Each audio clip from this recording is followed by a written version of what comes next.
Buenas noches, estimados participantes. ¿Me escuchan? Buenas noches de nuevo. Licenciado, buenas noches. Buenas Sí, noches, licen. ¿Qué tal? ¿Cómo están? Buenas noches. Vamos a continuar nuestra penúltima clase. La grabación de la clase de ayer también ya está en el grupo. Ya pueden descargarla. Y para los certificados, Luz, la asistente, ya les ha mandado, les ha consultado, algunos no han visto su WhatsApp, vean por favor, para confirmar su nombre completo, nombre correcto.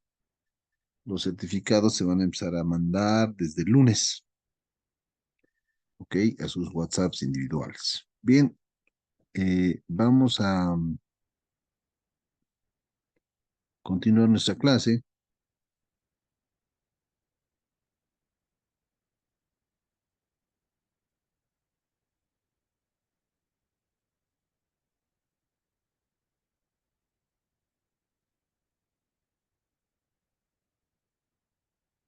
¿Se puede ver?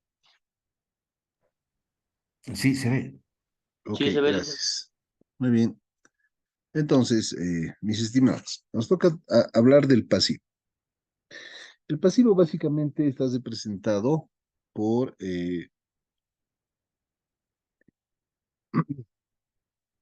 obligaciones que tiene la empresa originada en sucesos del pasado.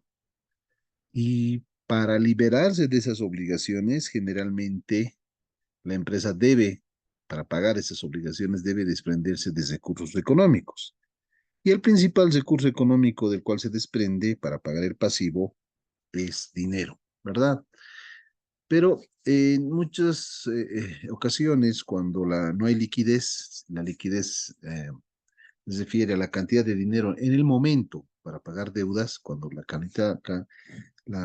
cantidad de liquidez no es suficiente, muchas veces se puede negociar con el acreedor o con el proveedor para pagar en mercadería o en servicios. Se puede hacer compensaciones también para disminuir el pasivo, como una forma de pago del pasivo, no necesariamente a través del uso de dinero. Pero lo principal, el pasivo generalmente se paga con dinero o se disminuye, ¿verdad? Bien. Eh, Vamos a hablar de deudas y cuentas por pagar. Las deudas y las cuentas por pagar. Las deudas y las cuentas por pagar son obligaciones, ¿ok? ¿Por qué son obligaciones con proveedores, con terceros? Terceros pueden ser los mismos empleados, empresas proveedoras que nos dan la materia prima o que nos dan servicios, etcétera, ¿no? Entonces, las deudas y cuentas por pagar son obligaciones generalmente que se originan por lo siguiente, porque se recibió dinero. Por ejemplo, puede ser que no un banco nos haya prestado el dinero. Por lo tanto, sí, es una deuda, ¿no? Es una cuenta por pagar. O también puede ser que un cliente asegurando la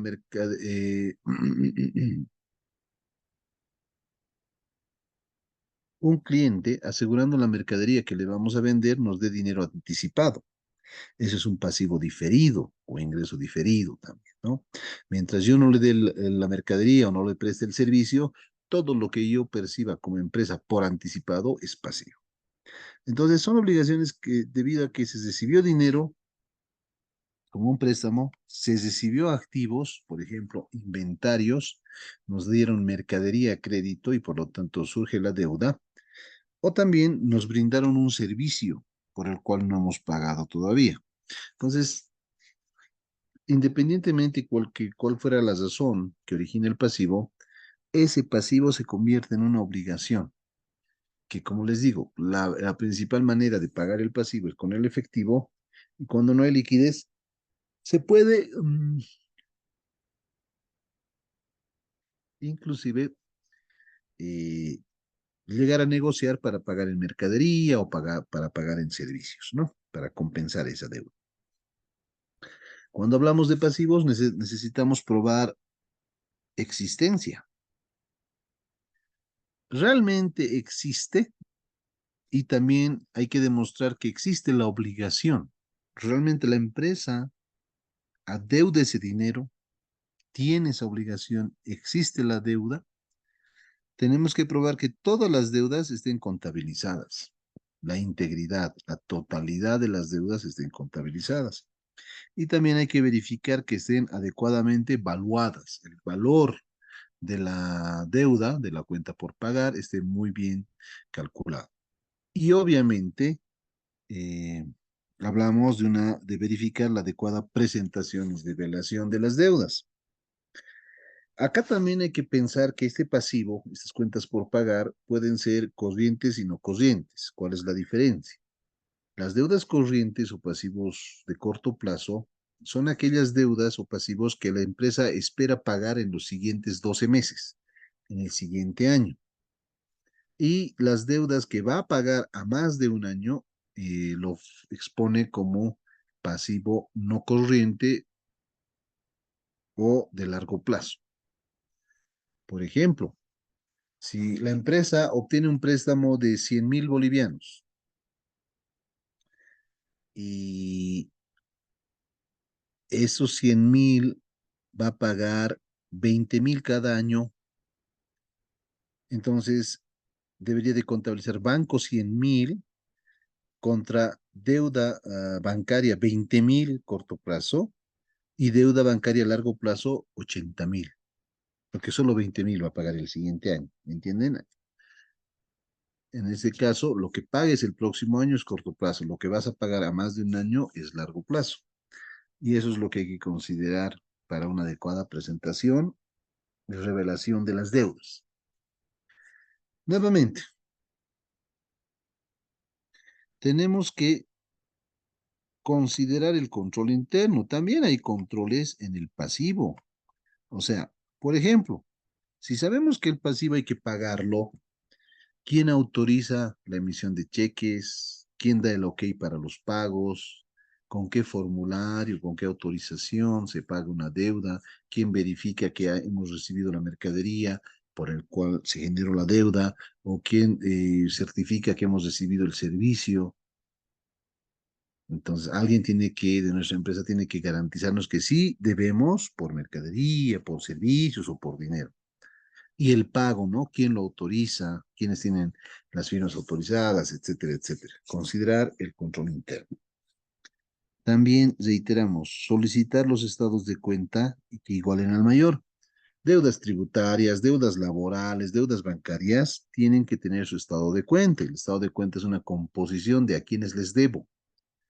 Y al decir una composición, estoy diciendo a quienes les debo el tema, esa deuda, esa cuenta por pagar. También es muy importante hacer la confirmación de saldos con un alcance del 70%, enviarles una carta a los proveedores para que confirmen directamente al auditor cuánto se les debe, ¿no? Porque es un pasivo. Pero ya saben, ¿no? Hablamos de que la confirmación es una de las mejores, se obtiene una de las mejores evidencias, pero hay que ver si es factible hacer esa confirmación. Además, no tienen obligación de contestarte. Por lo tanto, hay que revisar los documentos de respaldo que originan el pasivo. ¿Por qué debo? ¿Con qué se respalda que yo tenga como empresa una deuda? Al igual que en cuentas por cobrar, yo también puedo revisar pagos posteriores. En cuentas por cobrar era revisar cobros posteriores. En el pasivo, para verificar su existencia, su evaluación, yo puedo revisar pagos, digamos el saldo era diciembre, qué pagos han hecho en enero y febrero, pagos posteriores. También podría hacer pruebas para identificar pasivos no contabilizados. Generalmente en diciembre hay que tener mucho ojo con la salida de cheques. ¿Por qué estamos pagando? O mejor dicho, perdón, en enero del siguiente año. Estamos haciendo diciembre 2022, enero 2023, veremos los cheques. Probablemente estamos pagando algo que no estaba devengado al 31 de diciembre. O sea, el pasivo tenía que estar ya contabilizado en diciembre para que paguemos. Mucho ojo con esas salidas de dinero entre diciembre y enero. Es muy importante, acá al igual que en cuentas por cobrar, tener evidencia sobre los saldos con las empresas relacionadas. ¿Qué son las empresas relacionadas? Son aquellas empresas que pertenecen a un mismo grupo, ¿no? Aquí hay varios ejemplos en Bolivia, principalmente los grupos financieros, ¿no? El grupo BNB, grupo Visa, grupo Mercantil, que tienen varias empresas. Y por lo tanto, como decíamos hace rato, establecer y verificar una adecuada presentación y revelación. Muy bien, entonces vayamos viendo a más detalle. Lo primero que hay que hacer es pedirse un estado de cuenta, que es la composición. Si se fijan, en la cuenta de esta empresa, el pasivo se llama cuentas por pagar. ¿Ok? Cuentas por pagar. Muy bien. Entonces, le pido un estado de cuenta y me entregan todo esto. Estos son los que son a los que debo. Empresa Z, todo comercio, empresa H, etcétera. Al 31 de diciembre del 2022, yo debo, o la empresa debe 531.542,60. Esa es la composición de cuentas por pagar. Entonces, para trabajar en base a un alcance, por lo general, se selecciona los importes más grandes. ¿Ok? Si sumamos todo lo que está con un papelito, por ejemplo, toda empresa se analizó en el papel de trabajo AA11, empresa H en el AA12, empresa J en el A13 y así sucesivamente. Si yo sumo estos que he seleccionado, suman 402,963, que es el 75% de los 531. Estos montos de los saldos al 31 de diciembre de 2022 los he sacado de los saldos que me han presentado en estados financieros. Entonces, fíjense cuán importante es el estado de cuenta. Y aquí un chanchullo para los que nunca han pedido un estado de cuenta. Solo hay estado de cuenta de cuentas de activo, pasivo y patrimonio, cuentas de balance. No, el peor error que uno comete es pedir estados de cuenta de ingresos y gastos. No existen estados de cuenta de ingresos y gastos, solo de activos, pasivos y patrimonio. Entonces, fíjense que el auditor va a seleccionar las partidas más grandes una vez que contabilidad te dé esta composición, este estado de cuenta. Entonces, fíjense, hemos seleccionado para revisar 402.963. Eso es lo que tenemos que analizar. Bien, la primera empresa es empresa Z y vamos a ver qué hemos hecho en empresa Z. Primero siempre verificar que el estado de cuenta cruce con el mayor. Y aquí está. Miren, empresa Z. ¿Cuánto era su saldo? Fíjense acá, 78.547. Aquí está, 78.547. Muy bien, entonces, está acá. ¿Y qué compone? Una factura de la empresa Z, la factura 1641, la factura 1833, 1834, 1962, 1963, 64 y 66. Y es por estos montos, ¿no? Las facturas de ese proveedor. Nos han pasado facturas. ¿Qué hemos verificado? ¿Qué atributos? Hemos verificado los atributos A, B y C. O sea, a partir, señores asistentes, a partir del estado de cuenta, yo me armo este papel de trabajo. ¿Y qué quiero verificar de este pasivo, de esta empresa Z? Primero, que existe un comprobante correctamente firmado para registrar el pasivo, que exista un documento original, obviamente una factura que nos haya pasado esta empresa Z, y mejor si yo he podido confirmar los saldos. Entonces yo pongo el cumplimiento de los atributos A, B y C, comprobante firmado, documento original o factura y confirmación de saldo. Y aquí un texto informativo, que todo eso es por compra de mercadería.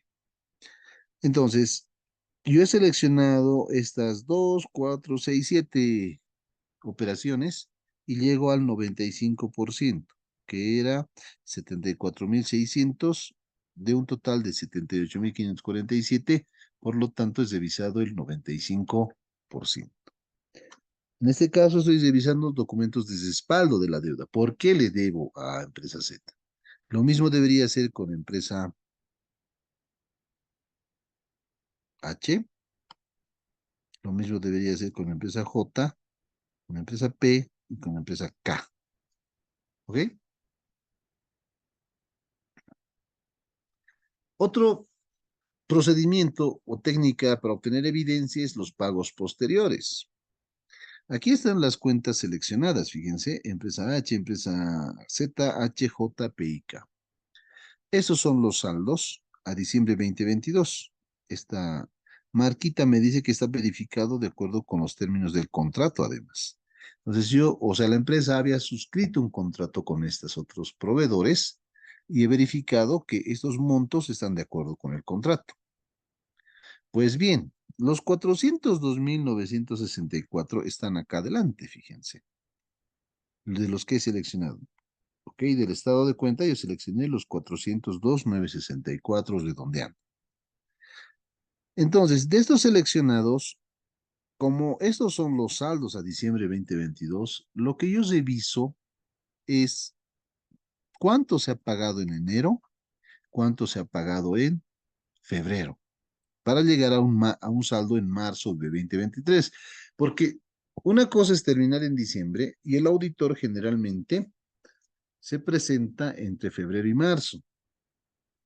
Ya, de esa forma, tiene que trabajar el tema de hechos posteriores.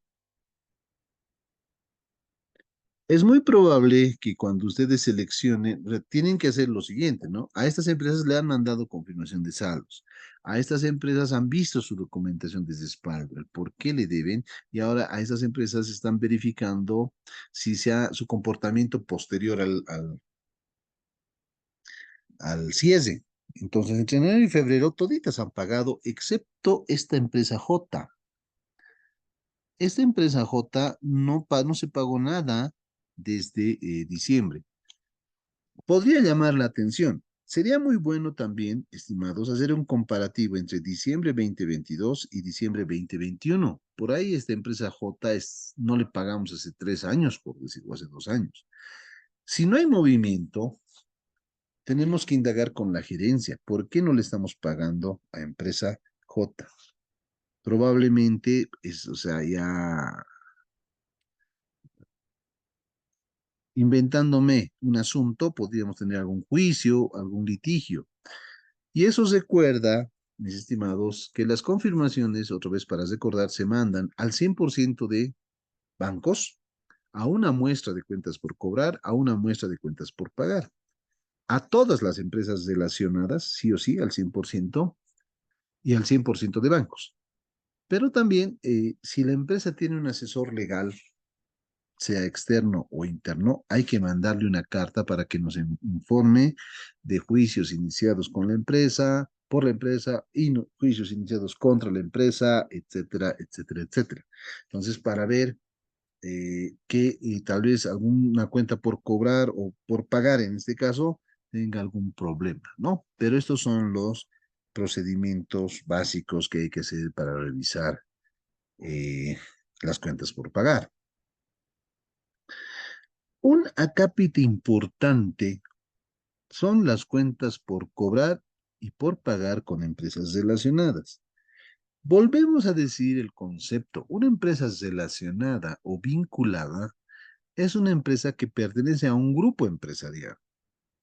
Entonces, el grupo es propietaria de esa empresa y hay varias ahí que están relacionadas. Pero también hay que recordar lo siguiente. No necesariamente para ser relacionada o vinculada dos empresas deben pertenecer a un mismo dueño. Eso es lo básico, digamos, ¿no? Que un mismo dueño tenga las dos empresas. Por lo tanto, la empresa A y B son relacionadas. Pero puede ser que eh, una empresa A y una empresa B no tengan el mismo dueño. Pero ¿por qué se pueden volver vinculadas? Se pueden volver vinculadas porque la empresa A, por ejemplo, es el principal cliente de la empresa B. Y la empresa B es el principal proveedor de la empresa A. No son del mismo dueño, pero dependen en un 90% sus ingresos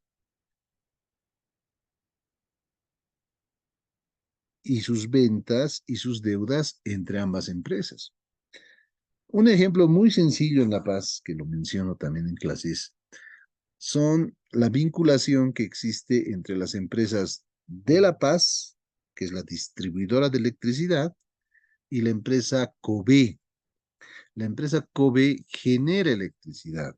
¿Quién es su principal cliente? La empresa de La Paz. Y de La Paz, ¿quién es su principal proveedor? La empresa COBE. No son del mismo dueño, pero fíjense las relaciones o vinculaciones se generan porque principales operaciones por pagar y por cobrar se están originando entre esas dos empresas. Y también las NIC nos hablan de cuando una persona tiene control. Probablemente no seas el accionista mayoritario. Ejemplo, una persona tiene el 20% de la empresa X, el 20% de las acciones, pero hay varios socios de la empresa X, pero ninguno llega ni al 15%. Por lo tanto, esa persona que tiene el 20% ejerce control por ser el mayor accionista. ¿Me entienden? Entonces, aquí el tema es que tenemos que obtener confirmaciones de todas las vinculadas. Si es que estamos haciendo la auditoría a una empresa que tiene empresas vinculadas o relacionadas. Por ejemplo, a la empresa a la que le estamos haciendo auditoría, dice que tiene empresas seleccionadas como cuentas deudoras. Podría entenderse cuentas por cobrar. A diciembre tiene empresa comercial El Sol, 145.206, comercial Luna, 254.798, Industrias Constelación, 187.996. Entonces, nuestra empresa, a la cual estamos haciendo auditoría, tiene saldos deudores, o sea, imaginémonos cuentas por cobrar por 588.000. Al mismo tiempo, la empresa a la que le estamos haciendo auditoría también tiene deudas o cuentas acreedoras, llámese cuentas por pagar, al 31 de diciembre del 2002. Tiene cuentas por pagar con Sociedad Industrial Estrella S.A., con Comercial Luna y con Industrias Constelación. Por lo tanto, al 31 de diciembre del 2022 tiene cuentas acreedoras o por pagar de 394.921. Las normas internacionales de contabilidad no permiten las compensaciones. Tal vez a alguno de ustedes se le puede ocurrir, oye, pero si tengo cuentas por cobrar con la empresa Luna y con la Constelación, y también tengo cuentas por pagar con Luna y Constelación, netearemos. No se puede. La exposición, iríamos contra una adecuada exposición y revelación de operaciones. Las NIC exigen, como están viendo en pizarra, la parte cuadrada blanca, que se explique en notas a los estados financieros con qué empresas son relacionadas, la empresa que estamos auditando, con qué empresas está vinculada y los saldos, deudores y acreedores. Tiene que mostrarse eso, eso es sumamente importante. Y la única forma de validar esas cuentas deudoras o acreedoras es a través de la obtención de la respuesta a la confirmación de saldos. Estimados asistentes, sí o sí, esta empresa Sol, Luna, Constelación y la Industrial Estrella tienen que responderle al auditor los saldos deudores o acreedores que mantienen con la empresa que estamos auditando. ¿Ok? Si por algún factor la gerencia les dice, ¿sabes qué? Nos hemos peleado con Luna SA o con Constelación y no queremos mandar la carta. Estimados, eso es una limitación en el alcance de los procedimientos de auditoría. ¿Por qué? ¿Por qué tanta susceptibilidad para estas operaciones, transacciones entre empresas vinculadas? Por la sencilla razón de que Estas empresas, al pertenecer a un mismo grupo, sea por iniciativa de ellas o por su mayorista, pueden hacer transacciones, digamos, muy bien arregladas, que no harían si hicieran las mismas transacciones entre empresas independientes, entre empresas que no son del mismo grupo.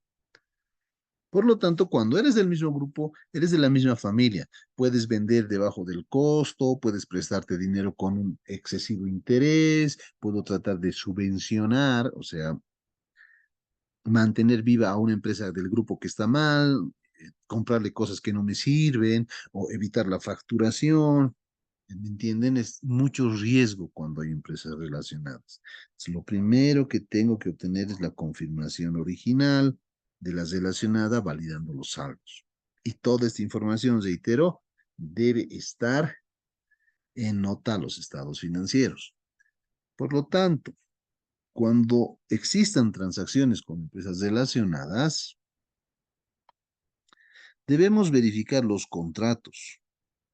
Contratos entre nuestra empresa que estamos auditando y Comercial Sol, Comercial Luna, Constelación. ¿Qué dicen los contratos? ¿Qué le voy a vender? Si le voy a comprar, si le voy a dar un servicio, si ellos me van a dar un servicio, etcétera. Los contratos, mis estimados, pueden ser muy complejos, muy sencillos, de muy largos, cortos. Lo importante que ningún contrato, por más que las partes que suscriben el mismo estén de acuerdo, ningún contrato puede ir en contra de la ley. Por ejemplo, imagínense que la empresa a la que le estamos haciendo auditoría y Comercial El Sol llegan a al siguiente acuerdo. Como yo te compro y tú me compras, para el momento de facturación, si tú me has vendido 500 y yo te he vendido 400, netearemos. Y el que ha vendido 500, él nomás que facture 100. Se ubican, una vendió por 500, debería facturar 500. La otra vendió por 400, debería facturar 400. Pero el contrato dice, una vez que tú me vendas, yo te venda, neteamos. Y el que venda mayor solo factura la diferencia. Una total aberración, ¿no? Y tributariamente nos van a reventar, porque básicamente yo también dicto el tema tributario en la universidad. eh, Eso no se puede hacer, ese tipo de compensaciones maravillosas, ¿no? Todo puede aguantar el papel, como dicen los abogados. El contrato aguanta lo que quieras, pero ningún contrato debe ir contra la ley. Y aquí ratificamos. Hay que analizar que esas operaciones que han generado cuentas deudoras o cuentas acreedoras, analizar que las operaciones se hayan realizado en las mismas condiciones como si hicieran operaciones entre empresas no vinculadas. Eso es lo que tenemos que demostrar. Que si la empresa Sol le ha vendido a nuestra empresa que estamos auditando a 100 pesos el ítem, que la empresa, que nuestra empresa también compre de otras al mismo precio.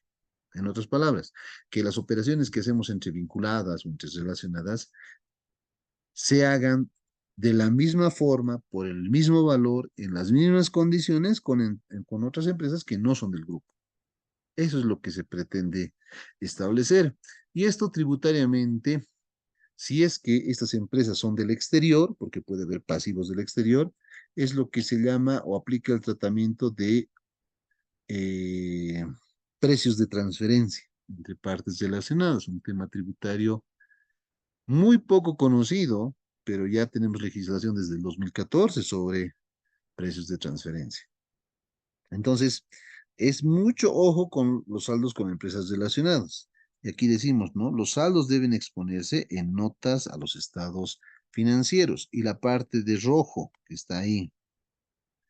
Ojo, sí o sí se deben obtener las confirmaciones de saldos de estas empresas relacionadas. No basta solamente con ver pagos posteriores, no basta solamente con ver eh, que nos la documentación que respalda la cuenta por pagar, sí o sí en estas relacionadas obtener las confirmaciones. En las que no son relacionadas ya podemos permitir, llámese, que no nos contesten, pero es muy importante esto, ¿ok?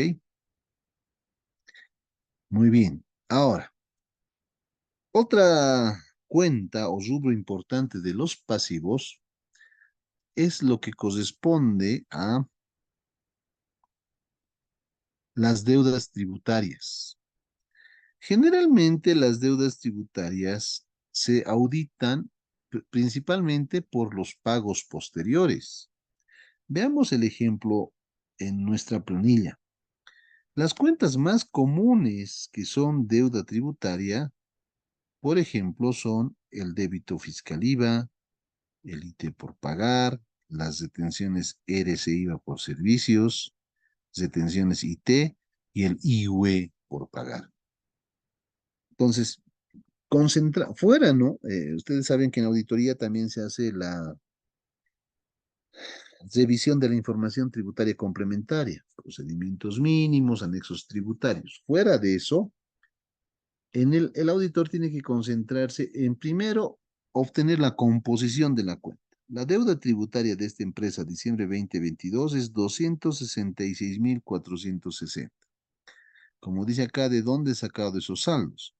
Esos saldos han salido del estado financiero. Entonces, lo que generalmente se hace en la deuda tributaria, llámese IVA, IT, etcétera, es verificar su pago el siguiente mes.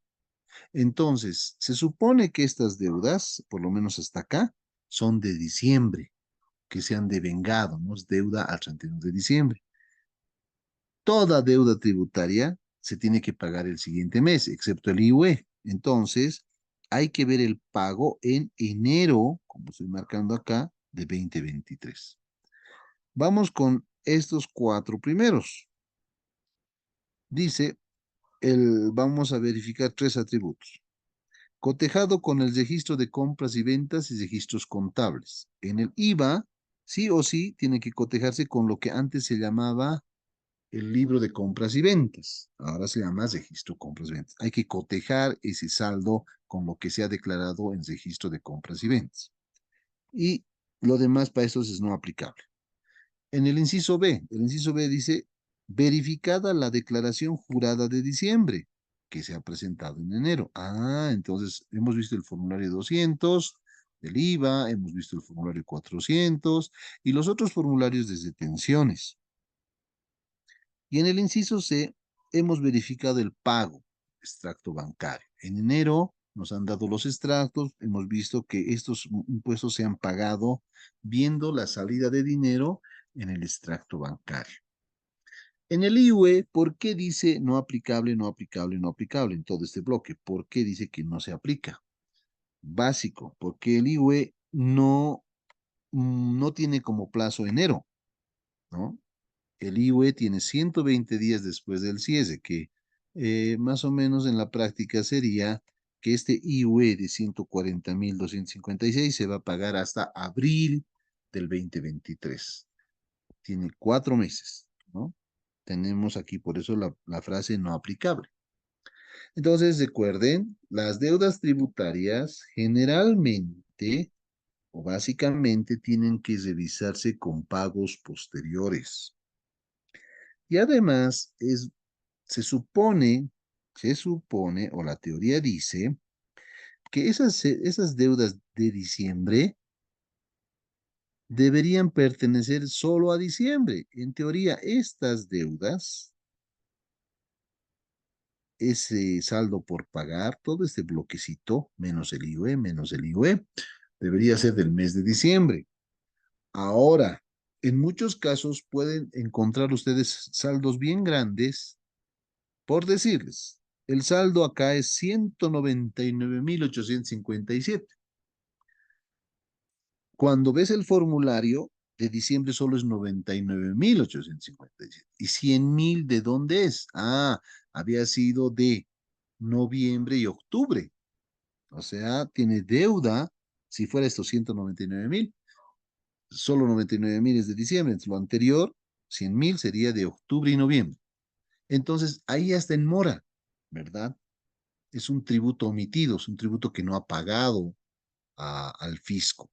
Entonces es bueno preguntar, ¿qué pasa con octubre y noviembre? ¿Ha hecho un plan de pagos o está contabilizando también las actualizaciones? Porque no te olvides, ¿no? Tú puedes declarar con cero, o sea, debiendo, por decir, 99.000 le debes de IVA, pero en el formulario pones cero en la parte de pago en efectivo, porque no tienes dinero, pero lo bueno es que estás declarando el 200. Entonces, cuando se acumulan las deudas, lo ideal, mis estimados, es que estas deudas sean de diciembre hasta las cuatro primeras. Si hay saldos más antiguos, hay que ver qué tratamiento está haciendo la empresa. Probablemente esté en planes de pago o probablemente realmente no ha pagado, ¿no? Entonces podríamos sugerir que calculen las actualizaciones, los intereses, porque el impuesto nacional es como un banco. Si te atrasas en pagar, te cobra la deuda, pero actualiza intereses y actualiza UFB. Y si hubiera multas, también te lo cobra. Y eso tiene que estar contabilizado porque no hay perdón para eso. Lo único que puedes hacer es un plan de pagos. Mucho ojo con esto de las deudas tributarias.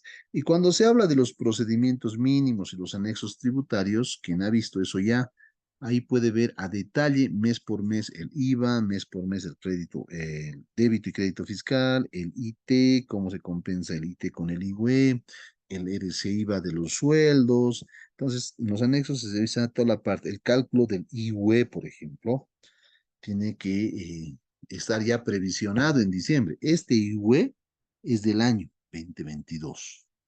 Ahora, como les digo, puede haber de gestiones anteriores acumulado. Lo importante es que el auditor debe recalcular o revisar si está bien calculado este pasivo de IUE de 140.256. Para eso hace los anexos 7, 8 y 9. ¿Me entienden? Entonces, es complejo hacer el tema de anexos dependiendo del tipo de empresa. Sin embargo, desde el punto de vista de auditoría, a mí me interesa que esté contabilizado la deuda tributaria y que esté pagado. ¿Ok? Contabilizado y pagado. Eso es lo que se busca inicialmente desde el punto de vista de la auditoría financiera y que esté con formularios, con registro de compras, ventas, etcétera, etcétera, etcétera. Y aquí una aclaración. Y hasta el año pasado, si la empresa compraba servicios o contrataba servicios sin factura, retenía 15.5, 3% IT y 12.5 IUE hasta el año pasado por servicios. Ahora ya no existe IUE por servicios, se retiene, si hay un servicio sin factura, el 13% del RC IVA más 3% del IT. Ya no hay retenciones IUE por servicios, simplemente RC IVA por servicios, por si acaso, para recordar de que eso entró en vigencia este 1 de enero del 2023. Ya no hay IUE por servicios, ya no hay el 15.5 famoso, porque era 12.5 IUE y 3% IT. Muy bien. Otro pasivo importante son los préstamos por pagar. Entonces, la empresa puede haber suscrito contratos para algún préstamo bancario. Entonces, nuevamente hay que pedir, estimados, el estado de cuenta. ¿Qué compone los préstamos por pagar? Si nos fijamos acá, el total de préstamos bancarios es 1.750.000 bolivianos. Se compone de un préstamo obtenido en septiembre, de un préstamo obtenido en octubre y un préstamo obtenido en diciembre. El primer préstamo tiene estas características: 240 días y tasa fija de 6,45. El préstamo es de 650.000 o el saldo que todavía debo a diciembre. Después hay un registro de un crédito del Banco Sol, porque el primero era del BNB, 365 días, tasa fija del 7,5, y hay otro del Banco Mercantil Santa Cruz a 180 días y tasa fija del 6,50. Lo primero que tengo que ver, ¿qué compone mi deuda? Entonces, le debo al BNB 650.000, al Banco Sol 800.000 y al Mercantil Santa Cruz 300.000.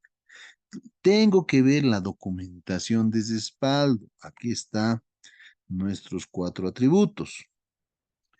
El inciso A es el comprobante de autorización debidamente firmado. El inciso B, verificados los pagos posteriores, las transferencias de pago de deuda.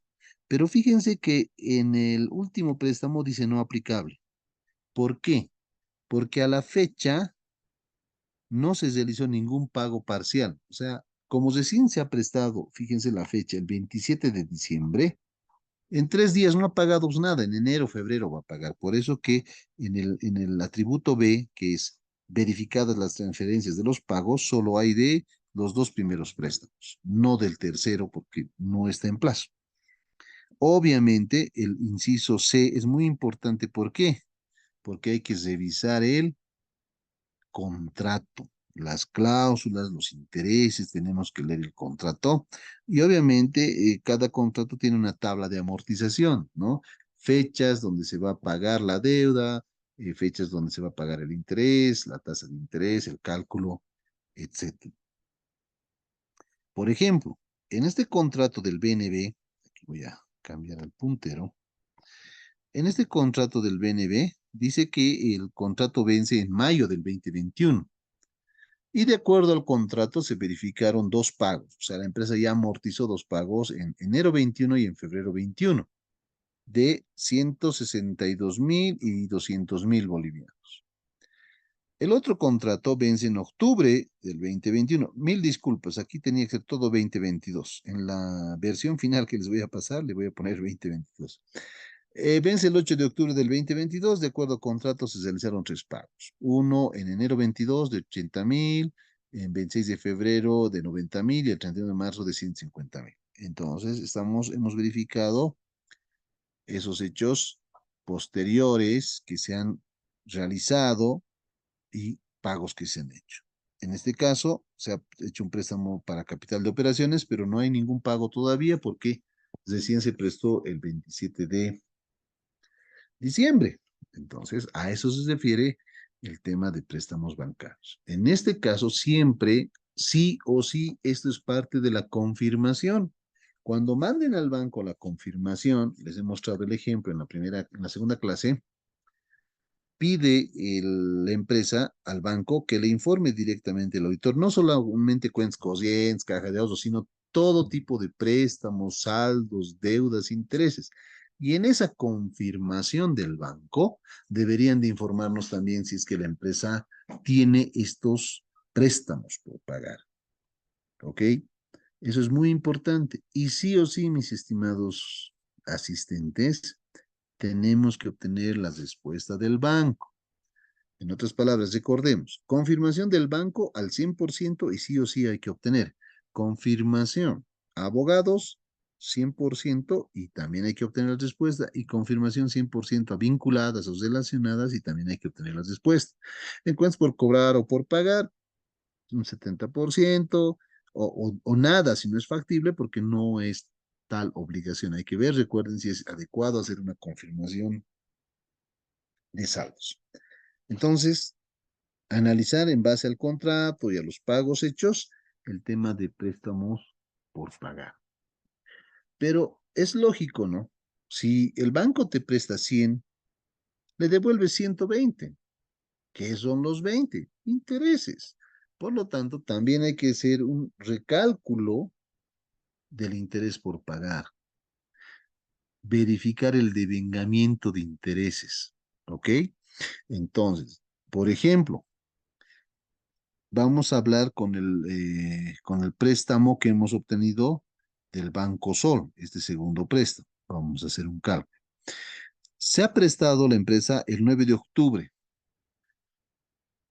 Se registró el crédito número 660-285-0471 del Banco Sol a 365 días había prestado. ¿Cuánto? 800.000. Y una tasa fija del 7.5%. Cuando no dice nada, solo dice 7.5, 8, 4, 3%, se sobreentiende que es anual. Y obviamente, si tú has leído el contrato, vas a ratificar que es anual. Por lo tanto, esto se prestó en octubre. hay que devengar a diciembre. Entonces hacemos un recálculo de los intereses para llegar de forma mensual, porque no ha pasado un año, solo han pasado desde el 9 de octubre al 31 de diciembre. La fórmula que nos explica las matemáticas dicen el capital, 800.000, por la tasa de interés anual por 30, para ver por días, y dividido entre 360, año comercial. Nuestro interés mensual, entonces, de multiplicar 800 por 0.075 es 1.800.000. Lo dividimos entre 360 y nos sale que este préstamo devenga un interés de 5.000 bolivianos mensual. Entonces, por cada mes completo debería de registrarse un intereses pagados contra intereses por pagar. Entonces, lo vamos a hacer por día. Si este es el interés mensual, 5.000 mensual, si lo dividimos entre 30 días, me va a salir que por día es 167 bolivianos.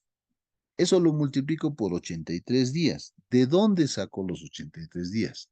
De acá, 9 de octubre respecto a 31 de diciembre. Son 83 días. Si ya saqué por día, lo multiplico por los 83 y según auditoría deberías tener en el gasto, solo por este préstamo, en el gasto y en el pasivo, llámese gasto, interés pagado contra pasivo, interés por pagar, 13.833.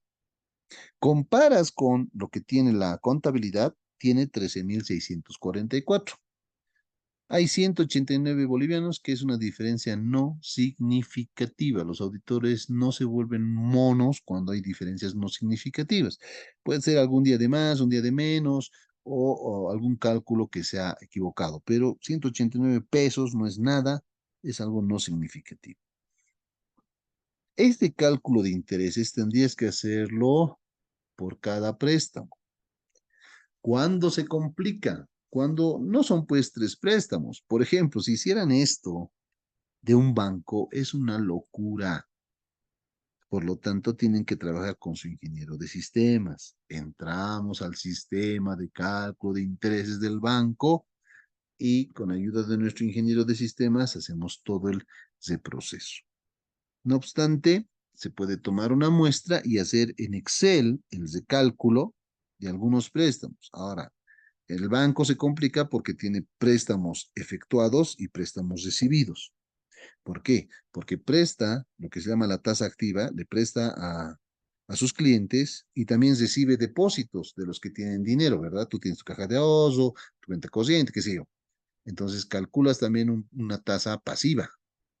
Pero ¿cuál es el negocio de los bancos? Cuando prestan dinero, me estoy inventando, cobran 10%. Cuando reciben dinero en cajas de ahorro y demás, pagan 0.01%. Ese es el spread bancario, de eso viven los bancos. Prestas a muy alto interés, recibes dinero y pagas una miseria de interés, y a veces ni pagas. Ese es pues el negocio de los bancos. Entonces, siempre hay que hacer un relevamiento. ¿Cuántos bancos tiene? ¿Cuántos préstamos ha obtenido? Ya les digo, en bancos específicamente, auditar bancos, esto es básicamente sistemas con nuestro ingeniero de sistemas. Pero en otras empresas que tienen como tres, cuatro préstamos o a veces uno, esta es la hojita de trabajo que ustedes se pueden armar en función de las cláusulas del contrato suscrito con ese banco. No sé si tienen alguna pregunta.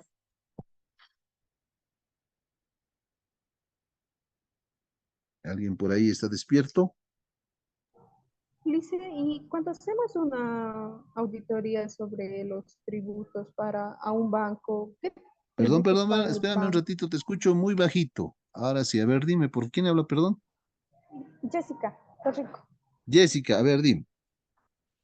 Si entráramos a hacer una auditoría al banco, en el tema de tributos, ¿qué tributos paga el banco? Nos deberíamos fijar más.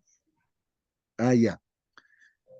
El banco generalmente a ver, cuando da un crédito el banco, cuando da un crédito, digamos, presta 100 y cobra de intereses 20, 120 cobra al final. El principal impuesto que paga es el IT. Entonces, en ese préstamo, el principal impuesto es el IT. Tiene que declararlo mensual también. ¿Ok? No hay IVA en préstamos financieros, no existe el IVA. Y a fin de año, el IUE, porque ese interés es un ingreso y va a entrar a su estado de resultados como un ingreso y hay que ser gastos deducibles, ingresos no imponibles, bla, bla, bla, bla, bla, pero ese ingreso es imponible. Entonces, si tú auditas un banco, los dos principales impuestos son el IT mensual y el IUE anual.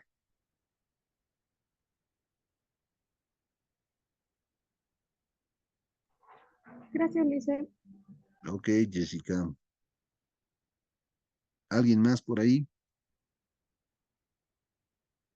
Obviamente, ¿no? El banco, como otras empresas, puede hacer retenciones, puede comprar servicios sin factura o puede comprar bienes sin factura o en su caso puede dar viáticos, por ejemplo, y retener ese IVA, ese tipo de cosas, pero eso es lo mínimo. Lo más fuerte aquí es el IT y el IUE. No hay IVA, no hay IVA. ¿Cuándo hay IVA para un banco? Su principal ingreso son los intereses. Eso, por eso no paga IVA. Pero paga IVA por ejemplo, en una cuenta corriente venderte la chequera. Si has perdido tu tarjeta de débito y tú lo has perdido, ahí te cobra. Y por eso te da factura, porque ya es un servicio facturado. Entonces, en esos casos sí paga IVA. Emite factura por ello y paga el IVA, pero son lo menos, hablando de qué ingresos son los más importantes. Vital, el ingreso más importante, los intereses. Bien, ¿alguna pregunta? Buenas noches, le habla Raquel. Raquel, un poquito más fuerte, Raquel, te escucho. Listen, quería consultarle en caso de que estemos auditando, pidamos la confirmación y no nos hagan llegar la observación, ¿cómo tendría que ir o qué Ya, dictamen? ok, bien. Aquí depende de quién no te ha contestado. Si es cuentas por cobrar y cuentas por pagar y el saldo es del montón, no te haces problema. Tú haces revisión de documentos de respaldo, por qué es cuenta por cobrar, por qué es cuenta por pagar, haces cobros posteriores para cuentas por cobrar y pagos posteriores para cuentas por pagar. No te haces problema ahí. Lo que sí o sí tienen que contestarte en la confirmación es las confirmaciones de todos los bancos con los que la empresa tenga actividad. Si son 10 bancos, los 10 bancos tienen que contestar. Sí o sí. También las empresas relacionadas, toditas tienen que contestar. El abogado, si la empresa tiene 5 abogados, los 5 tienen que contestar con un informe al auditor de juicios, litigios, qué sé yo. Las empresas relacionadas, los bancos, 100% bancos, empresas relacionadas y abogados. Ahora, esos tres son importantes. Si alguno de ellos no te contesta porque se inventa cualquier cosa la gerencia, es limitación en el alcance de los procedimientos de auditoría y tú tienes que explicarle que si no te contestan, si no te dan la respuesta, esos bancos o ese abogado o esas empresas relacionadas, tú vas a emitir un informe con abstención de opinión. ¿Por qué? Porque si el abogado no te contesta y el gerente te dice, no, es que tenemos un casito pequeño, el abogado está de vacaciones, no le exijas que te conteste, no, escepticismo, duda. Probablemente ese abogado esté trabajando ahí en un pueblito de Potosí, pero esté llevando una demanda de 10 millones de bolivianos y el gerente no te quiere avisar. ¿Me entiendes? Por lo tanto, por eso es que tienes que decir esto es abstención si su abogado no me contesta. O las empresas vinculadas o relacionadas tienen que contestar. Y los bancos, tú puedes decir, pero en el balance de sumas y saldos, el banco Visa, por decir, es 100 bolivianos el saldo, no es significativo. Eso es lo que dice tu contabilidad. Pero ¿qué pasa si el Visa tiene 20 millones a nombre de la empresa? Y además tiene hipotecas, y además tiene préstamos, y además tiene, no sé, ah, anticipos de cuenta, qué sé yo. Esa es la idea. Entonces, no puedes, por muy cuate que sea tu amigo, el gerente de la empresa, no puedes aceptar ese riesgo. Siempre en esos casos, bancos, abogados y relacionadas, hay que decirles, voy a emitir una abstención de opinión. porque me tienen que contestar sí o sí. Es trabajo de la empresa obtener las respuestas, no es tu trabajo de auditor. Tu trabajo de auditor es esperar que te conteste. Ahora es una cosa muy importante. Si encuentras por cobrar o en bancos o en cualquiera, hay diferencia. ¿Qué quiere decir esto? Por ejemplo, encuentras por cobrar. Tú has mandado 100.000, dice la contabilidad, y el cliente te contesta y te dice 80.000. Hay diferencia, ¿no? La contabilidad dice 100.000, tu cliente me está contando 80.000. El peor error que comete un auditor es tratar de volverse mono, tratando de igualar las respuestas de 80.000 con la contabilidad 100.000. Y cree que está haciéndole un favor a la empresa. Error. Lo que tiene que hacer el auditor cuando tiene una cuenta de 100.000 y el cliente ha contestado 80.000 a la confirmación, agarra los dos documentos, señor gerente, me has respondido que una cifra diferente, concilie. Cuando usted concilie, me explica por qué hay esa variación de 20.000. No es trabajo del auditor financiero encontrar esa diferencia, no lo es. Es un trabajo de control administrativo. Ellos verán cómo te aclara y por ahí sí hay que hacer un ajuste, ¿no? Porque el cliente, el que ha contestado 80.000, si tenías razón, mi contabilidad estaba mal, no nos hemos ubicado bien, no sé, 100.000 explicaciones. Entonces, es importante, con las preguntas que ustedes hacen, yo saco respuestas claras, concretas y no me oculto nada. No hay que averiguar que usted esté estudiando, no, no, no. Si me preguntan de su trabajo, si tengo la respuesta, les voy a decir. Pero si no, ya les dije, buscamos otro colega que sea experto en lo que estén preguntando y nos va a ayudar. Pero eso es lo que se hace, Raquel. Raquel era, ¿verdad? Está bien. Gracias, Lina. Ok. Bien.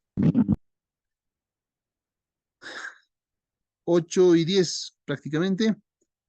En 10 minutos volvemos. ¿Está bien? Hello.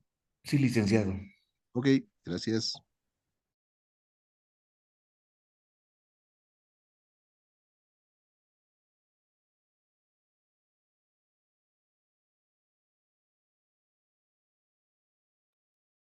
Retornamos, están por ahí.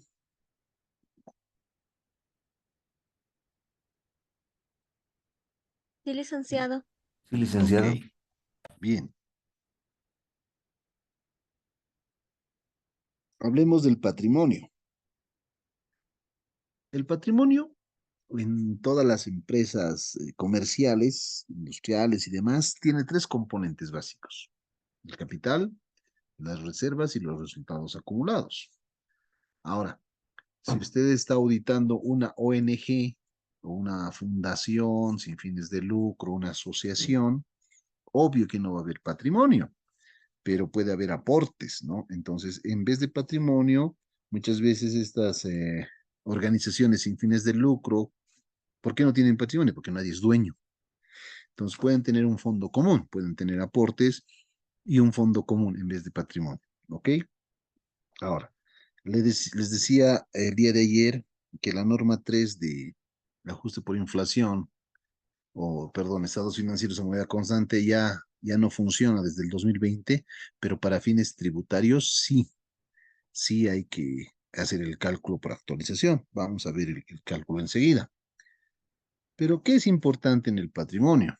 Les decía, las cuentas que componen generalmente un patrimonio son el capital, que es el aporte de los socios, las reservas, que tienen todo tipo de naturaleza, reserva legal, reserva estatutaria, qué sé yo, que es una parte de las utilidades que se pone como reserva en respaldo del capital. Y, obviamente, los resultados acumulados. ¿Qué son los resultados acumulados? Son las utilidades o pérdidas de gestiones anteriores. Recuerden que cuando acaba una gestión, el estado de resultados desaparece. Se eliminan ingresos y gastos y si el ingreso ha sido mayor que el gasto, va a haber utilidad. Esa utilidad va al patrimonio en la cuenta de resultados acumulados. Si en una empresa, en un ejercicio, el gasto ha sido mayor que el ingreso, ha tenido pérdida. Esa pérdida va al capital a disminuir en la cuenta de resultados acumulados. Entonces, ese es el componente básico o las tres cuentas básicas de lo que se refiere de que está compuesto un patrimonio. Ahora, lo que queremos probar acá es la existencia. Si es una SRL, va a haber cuotas de capital. Si es una SA, tiene que haber acciones, ¿no? Tenemos que validar la integridad o totalidad de operaciones que se hayan ejecutado en el patrimonio, una adecuada evaluación de las transacciones que han sucedido en el año y obviamente una adecuada presentación y revelación. ¿Qué es lo que tenemos que revisar en el patrimonio? Primero, ¿cuál es el control interno?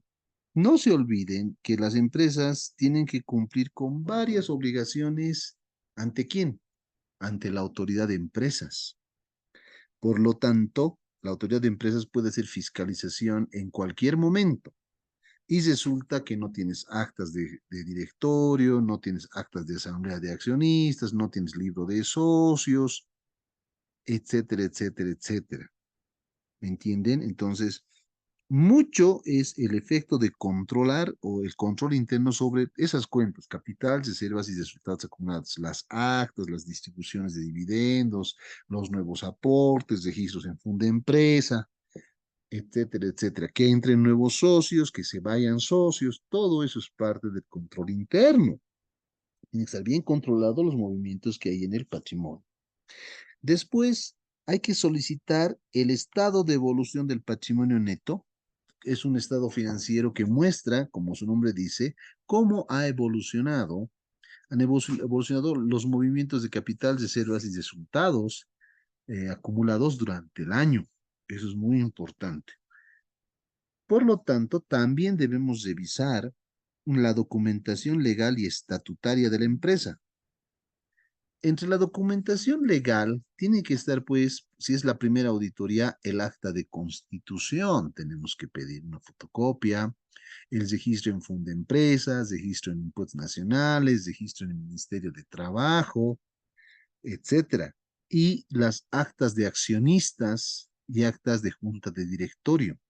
Si hablamos, estimados, de una sociedad anónima, la pirámide, digamos, de autoridad, en la máxima instancia están la asamblea de socios. La asamblea de socios designa un directorio y el directorio se encarga de contratar o controlar al gerente general. Entonces, siendo las máximas instancias, el auditor tiene que leer las actas de junta de directorio o de accionistas. ¿Por qué? Porque pueden tomar decisiones que afecten a los estados financieros.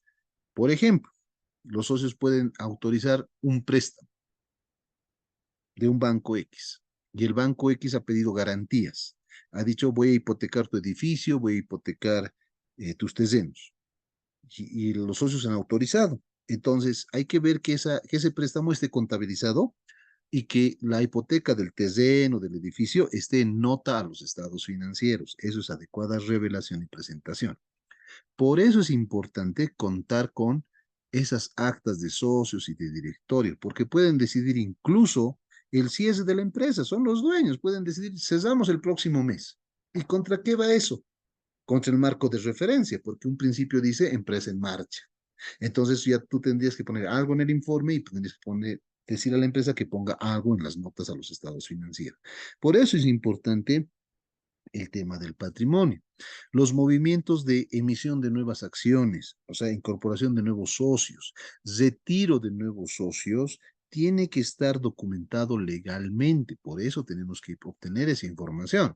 Ahora, si no ha sucedido nada de eso en el año, se mantuvieron los saldos, no pedimos nada, pues. Pero también se puede haber hecho una declaración de dividendos. Entonces, los socios han decidido hemos obtenido una utilidad de 100.000 bolivianos. Perfecto, distribuyen a los socios. ¿Bajo qué modalidad? A partes iguales, en función a su aporte de capital. ¿Qué dicen los estatutos? Allá, dicen tal cosa. ¿Dónde está el acta de socios que autoriza la distribución de dividendos?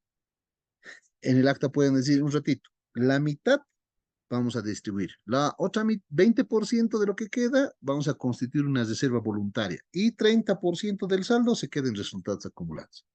Entonces, todo el movimiento de patrimonio debe estar autorizado por los socios mediante actas.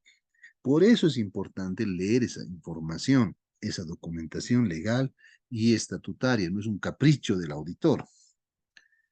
Hay que confirmar las acciones o cuotas de capital, acciones si es sociedad anónima, cuotas de capital si es SRL, con el asesor legal. El asesor legal debe haber un secretario en el directorio, que generalmente es un asesor legal, que lleva las actas, que lleva el registro de el libro de accionistas, libro de socios, para saber quién es dueño de cada quien, ¿no?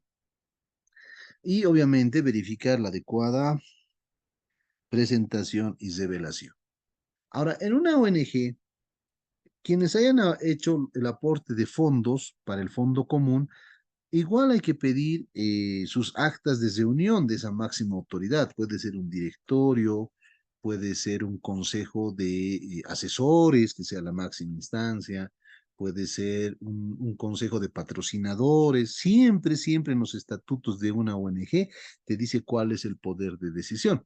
Por ejemplo, en algún año que hicimos la auditoría de la Federación Boliviana de Fútbol, ahí no hay patrimonio, no ve, no hay capital, no hay nada de eso.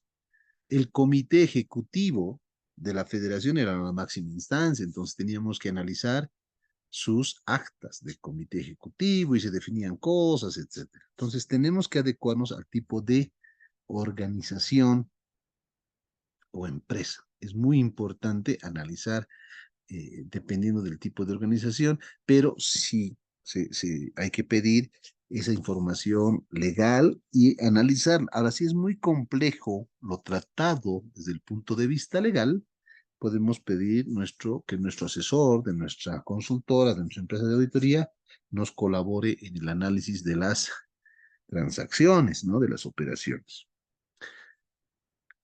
Algo más importante en el patrimonio. Ayer hablábamos del revalúo técnico. Decíamos que el revalúo técnico sirve para aumentar el valor de los activos fijos y dar una nueva vida útil. Pero cuando aumentas el valor del activo fijo, aumentas el patrimonio en una reserva que se llama reserva por revalúo técnico.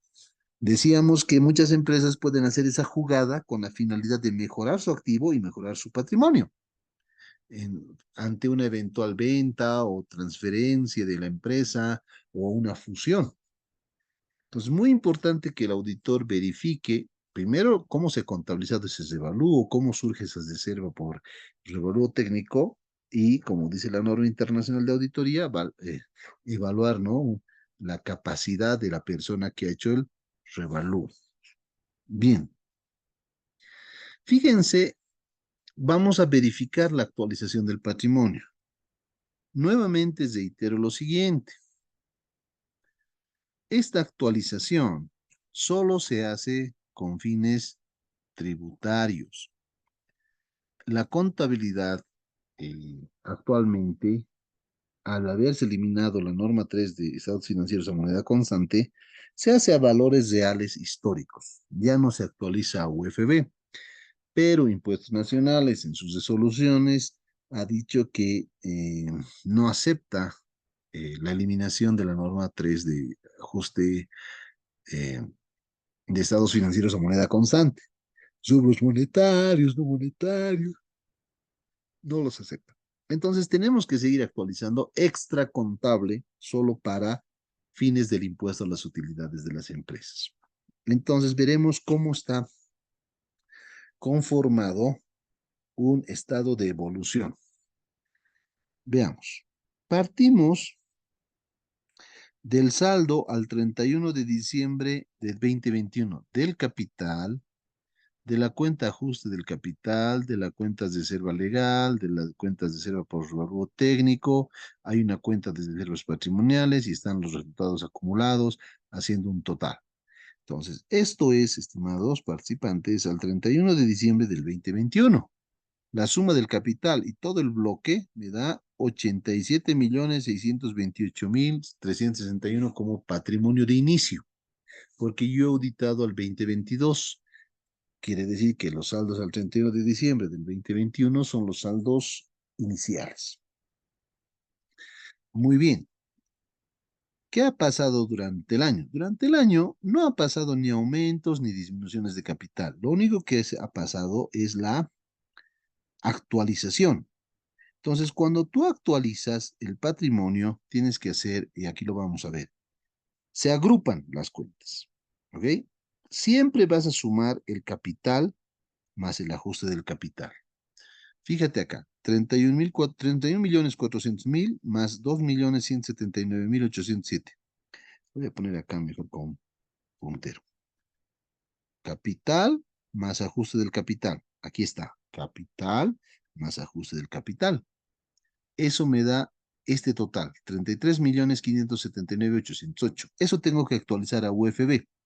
Entonces necesito la UFB de diciembre 2022, que es 233.187, y la UFB de diciembre 21, que es 229.076. Divido eso, porque así dice la fórmula, y saco un coeficiente de 1.0179. Entonces, nuevamente, con este azulito voy a trabajar. Sumo capital y ajuste del capital y lo multiplico por el coeficiente. Y eso me da el saldo actualizado, 34.182.431. Le resto el saldo histórico. El saldo histórico era este, el de inicio. Y me da, por lógica, un ajuste por actualización de 602.623. Como la UFB aumenta, este es un incremento. Fíjense, estos 602 se sube aquí arriba. Ajuste del capital. Se contabiliza en la cuenta ajuste del capital el incremento por la actualización del capital y del ajuste del capital. Ahí está. Muy bien. También he actualizado las reservas. Entonces, se tiene que sumar todas las reservas que haya en el patrimonio. Tengo reserva legal y le sumo la reserva por revalúo técnico. Si hubiera otra reserva, por ejemplo, reserva estatutaria, también se suma. Pero aparte de la reserva legal, la reserva por revalúo, también suman el ajuste de reserva. Son 3 cifras. Y aquí está. Reserva legal, 2.699.971. Reserva por revalúo técnico, 5.799. Y ajuste de reservas patrimoniales, 233.986. Estos 3 bloques. Legal, por revalúo técnico y ajuste de reservas. Sumas 2.938.000, ¿no? Saldo de inicio. Por el coeficiente de UFB 2022 y 2021 lo multiplicas 1,0179 y te da 2.991.505. A eso le restas el histórico y te da un incremento por actualización de 52.739, que eso se ajusta en ajuste de reservas patrimoniales. Se suma reservas, la actualización. Aquí está y aquí está. Luego, resultados acumulados no suman nada, simplemente se ajusta en la misma cuenta. Era 51.109.788 del año pasado. Aquí están los resultados acumulados. Por el coeficiente 1,0179 te da 52.027.004. Menos 51.109.788, que es el histórico, te da un incremento por actualización de 917.216, que se incorpora acá. ¿Ok? En la actualización, aquí está, o de expresión de valor que le llaman, resultados acumulados. Y sumas horizontal y sumas vertical. Y para el patrimonio, lo que falta es el resultado del año.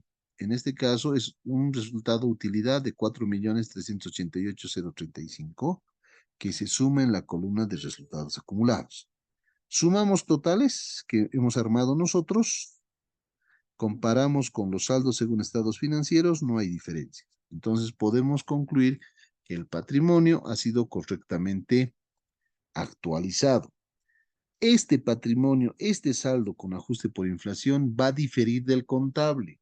Reitero, este cálculo que estamos viendo en pantalla es para fines tributarios. ¿Por qué? Porque está haciendo estas de expresión, por ahí te ve, estos coeficientes. Entonces, el contable va a ser menos que 93.588.000, porque este incluye ajuste por inflación. Este dato se hace solo para fines tributarios.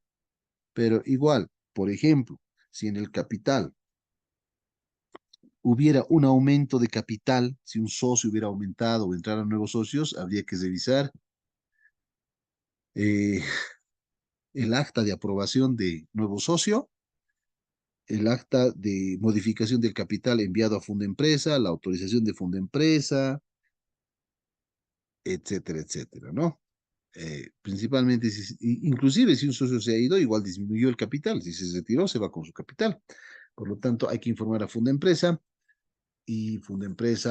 pero tiene que estar autorizado por acta de socios, etcétera. Y el abogado o asesor legal nos va a orientar más sobre cuál sería el respaldo.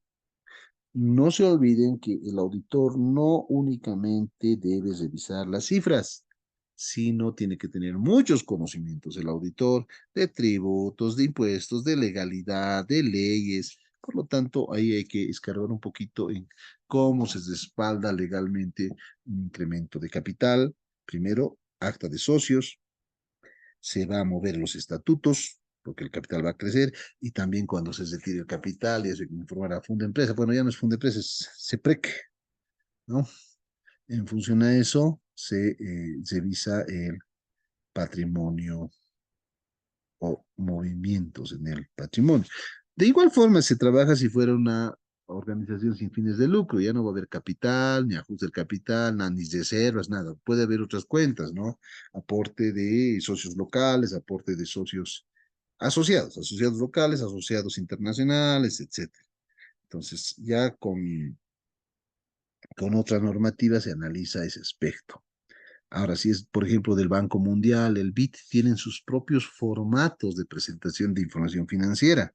Bajo norma BIT, bajo norma mundial, ese es otro marco de referencia de información financiera aplicable. O sea, ya no preparas con fines de presentar a impuestos nacionales, sino primero con fines de presentar a los eh, financiadores.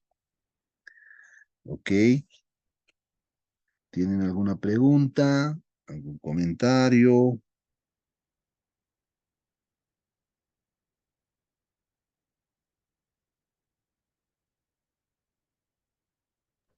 Licenciado, buenas noches.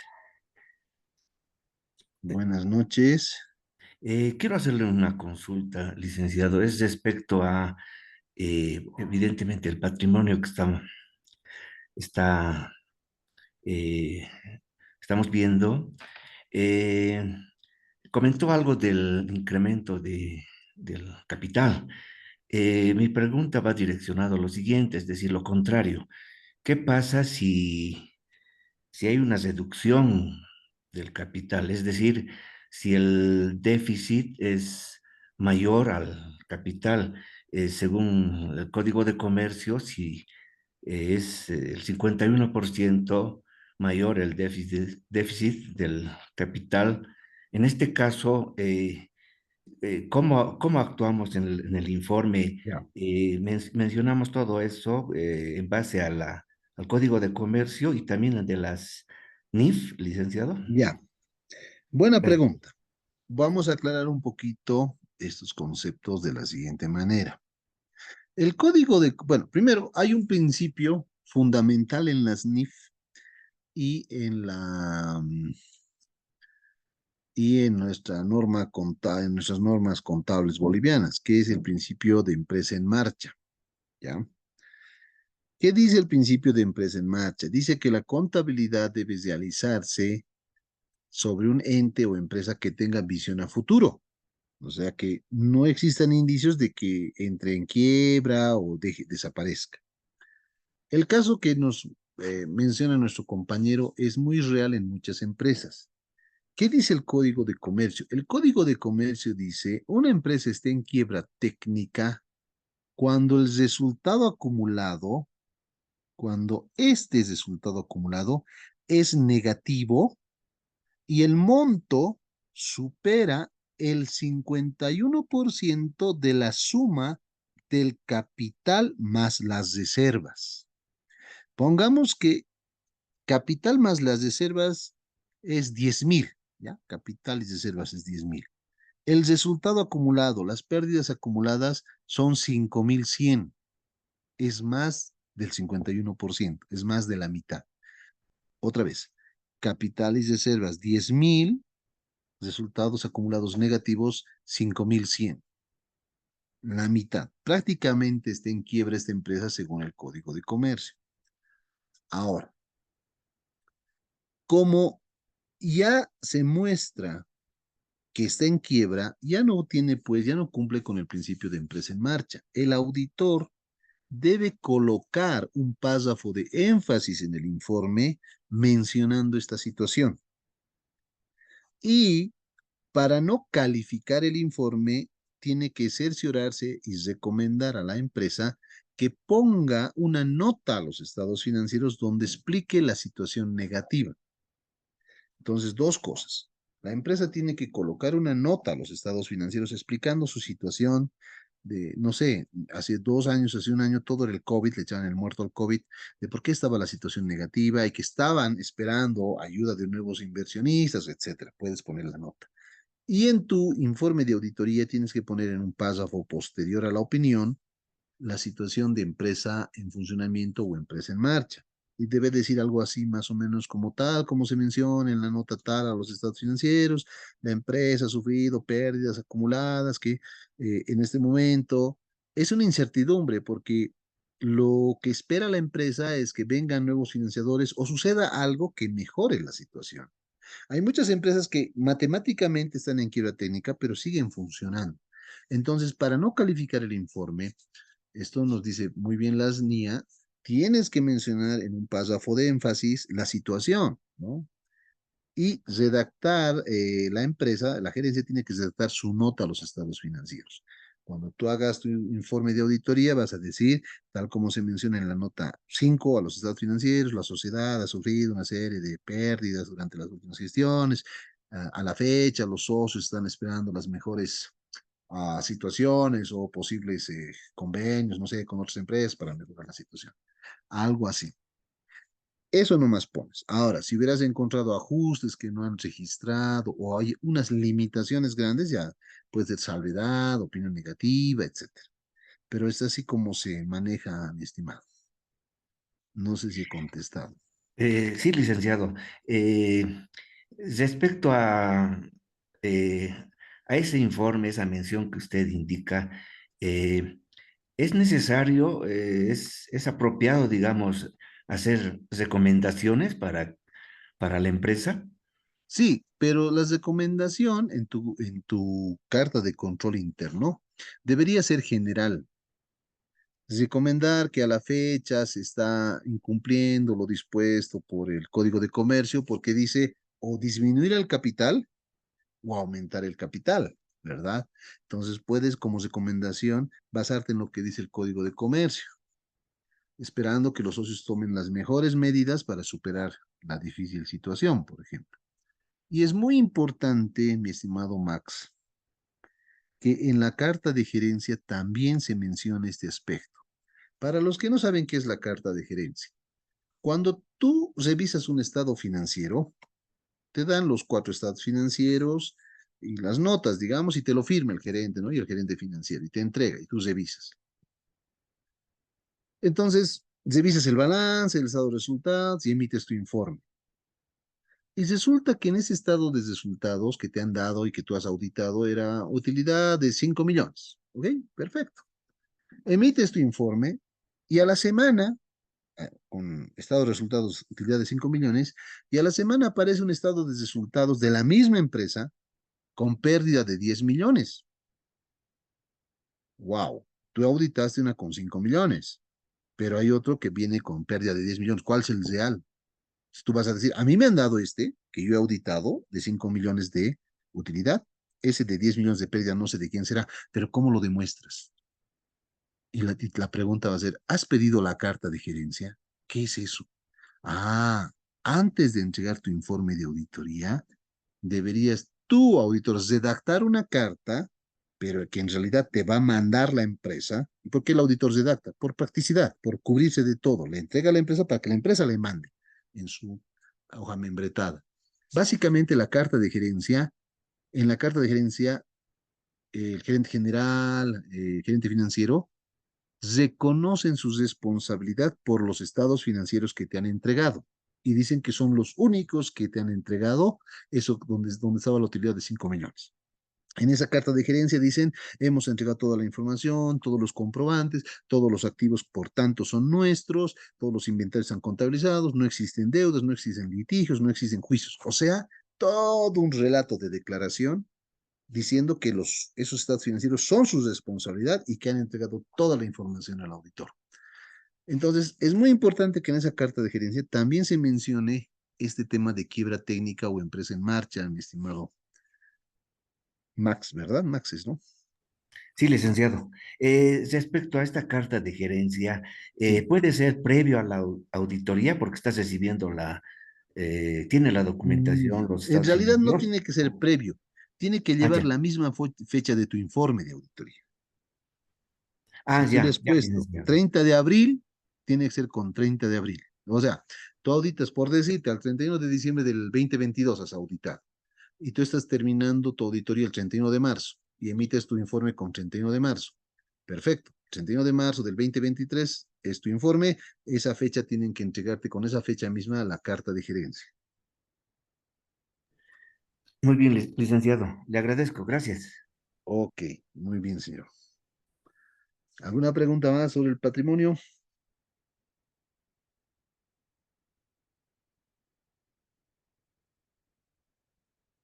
Ahora, cuando sea la primera auditoría que estén haciendo, ustedes ya van a encontrar un capital, como dice acá, ¿no? 31.400.000. Lo primero que van a hacer es irse al acta de constitución de la empresa. Ahí debería estar mencionada que el capital es 31.400.000. Seguidamente, si es una sociedad ese anónima, tienen que pedir ustedes el libro de accionistas. El libro de accionistas es un documento legal donde están registrados los nombres de los accionistas, o sea, los propietarios, y qué número de acción, de qué número de acción son propietarios. Si es una SRL, tiene que haber también un libro de socios donde las cuotas de capital tienen nombre y apellido. Parece algo irrelevante, parece que algo no lo pedimos porque nos vamos simplemente al acta de constitución y con eso estamos felices, o que se haya informado al CEPREC, también estamos felices. Pero mis estimados, la autoridad de empresas tiene un checklist. ¿Qué es un checklist? Una serie de requisitos que te va a pedir. También es una forma de brindar un servicio a los clientes, diciéndole, antes de que te fiscalice la autoridad de empresas, revisaré yo, te haré un trabajo de revisión, si tienes las actas, en las fechas, porque el Código de Comercio dice que mínimamente una SRL, por ejemplo, tiene que tener una acta de asamblea ordinaria de socios. Muchas empresas no tienen actas de asamblea, pero por lo menos una. ¿Cuál es el objetivo de ese una? Aprobar los estados financieros o aprobar los estados financieros auditados. Si ustedes preguntan, porque nos vamos más al número que a la parte legal, muchas empresas no tienen esos registros y otros aspectos que también es una forma de prestar un nuevo servicio o un servicio adicional a la auditoría clásica de estados financieros. ¿Está bien? Entonces, mucho cuidado con eso. Ahora, este es un estado de evolución de patrimonio, llámese común, pero puede haber muchos que se complican con acciones en pignoración, acciones en tesorería o de vueltas, y ahí, cuando sea complicado, sí, necesitan nomás el apoyo de un abogado, ¿sí? Pero por lo demás, todos sabemos leer, podemos ver la parte legal. Si es que no tenemos algo bien claro, es muy complejo, sí se requiere la parte del asesoramiento legal respectivo. ¿Ok? ¿Alguna cuestión más?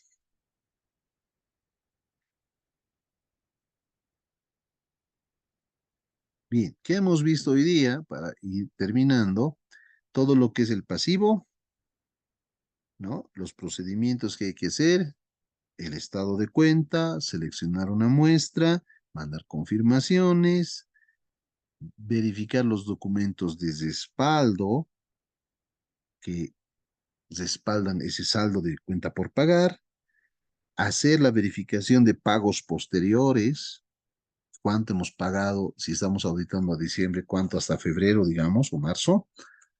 Mucho ojo con los saldos de cuentas deudoras, cuentas por cobrar y cuentas acreedoras, cuentas por pagar con empresas relacionadas, sí o sí obtener la confirmación. En el tema de impuestos, generalmente los impuestos de saldos al 31 de diciembre deberían ser del mes de diciembre y verificar sus pagos posteriores en enero. El IWE todavía, en el caso tema tributario, hay que verificar su cálculo, pero ese es un tema más tributario que contable. Y en el tema de préstamos bancarios, verificar los contratos, verificar las cláusulas, si tiene los pagos realizados, las transferencias y verificar eh, si se está cumpliendo la tabla de amortización, ¿no? En las fechas, los pagos. Porque cuando una empresa deja de pagar sus préstamos, también es un indicio de que tiene problemas de empresa en marcha. O cuando deja de pagar aportes a la seguridad social o impuestos. Mucho ojo también con las deudas acumuladas. También hay que hacer un cálculo de los intereses. Ya les decía, si es muy complejo, si tu entidad es una entidad financiera que presta dinero, recibe dinero, lo más prudente es utilizar los servicios de un ingeniero de sistemas que nos ayude a calcular los intereses por cobrar y por pagar. Dentro del patrimonio, es lo que acabamos de decir, que este patrimonio nunca va a existir en una ONG o en una fundación, pero sí va a haber aportes de asociados que van a ser un fondo común. Entonces, es muy importante. Y si es una fundación, muchas veces las fundaciones dicen, yo no pago IVA, no pago IUE.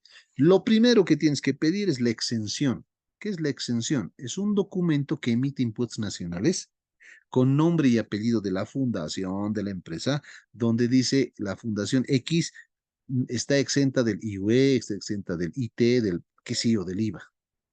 Es muy importante en el tema del fondo común, digamos, de la ONG, verificar esas autorizaciones también. Las ONGs lo primero que tienen que hacer es sus estatutos, hacerlos aprobar con la gobernación. La gobernación primero tiene que aprobar sus estatutos y después la fundación se va a impuestos nacionales a sacar su NIT. Entonces son aspectos legales. Nuestra profesión tiene mucho que ver con impuestos, mucho que ver con el derecho. Por eso hay muchos auditores exitosos que estudian derecho también, ¿verdad? Y bueno, es sobre esa parte. Perfecto. Mañana vamos a ver la parte de ingresos y gastos y ahí murió nuestro curso. Ha pasado demasiado rápido. Y eso sería nuestra clase de hoy día, excepto tal vez tengan alguna pregunta por ahí. Si no, nos vemos el día de mañana.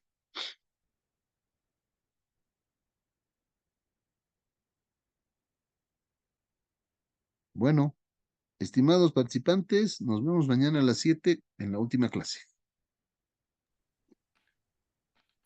Muy bien, licenciado, hasta mañana. Hasta Hasta mañana. Gracias. Hasta